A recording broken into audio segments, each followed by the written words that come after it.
The Power XL Duo Nutrisealer has many ways to help you keep your food fresher longer. In this video, you'll learn how to vacuum seal with the valve bags you may have received or purchased for your Power XL Duo Nutrisealer. First, let's start with the valve bags.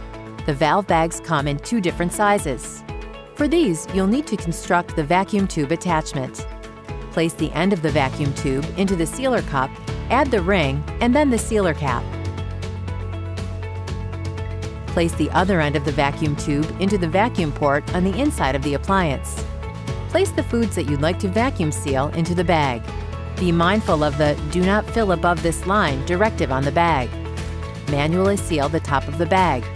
Lay the bag flat on a stable surface and firmly place the large end over the air valve.